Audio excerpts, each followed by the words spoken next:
Would you like to speak English? Est-ce que vous aimez parler anglais?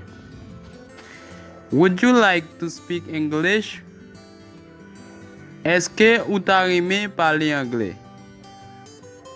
Yes, I would like to speak English.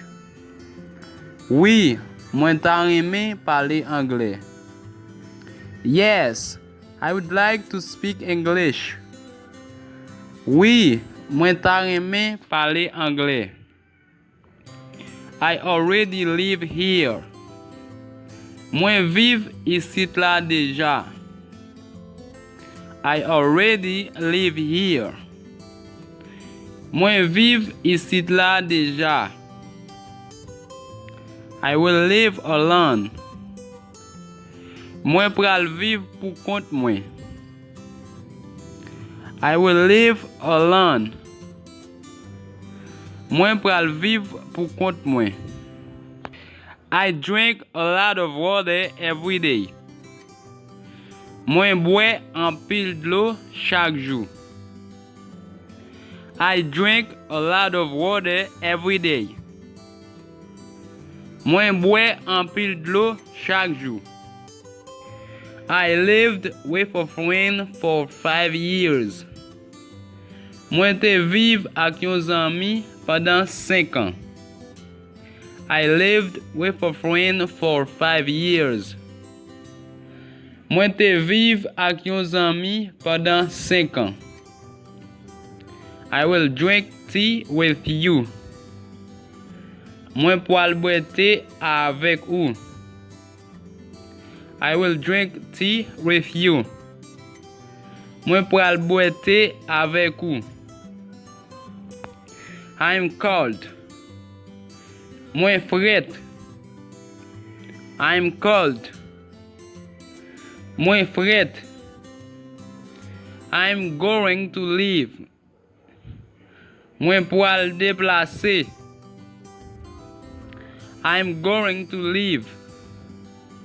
Moi pral déplacer. I'm happy to see you. Moi content ouais ou. I'm happy to see you. Moi content ouais ou. I'm hungry. Moi grand goût. I'm hungry. Moi grand goût. I'm not married. Moi pas marié. I'm not married. Moi pas marié. I'm so busy. Moi si occupé. I am so busy. Moi si occupé.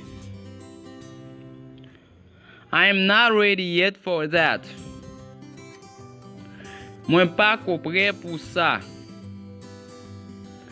I am not ready yet for that. Moi pas prêt pour ça. I am not sure. Moi pas certain. Moi pas quoi. I am not sure. Moi pas certain. Moi pas quoi. I am thirsty. Give me a drink, please.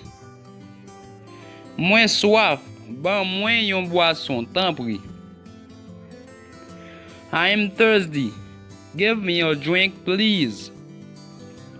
Moi soif. Ban moi yon boisson, tant pis. I am very busy. I don't have time now. Moi vraiment occupé. Moi pas gen temps kounya. I am very busy. I don't have time now. Moi vraiment occupé. Moi pas gen temps kounya. I need to change my clothes. Moi besoin changer rad moi. I need to change my clothes. Moi besoin changer rad moi. Do you want to go home? Est-ce que vous besoin aller la caille?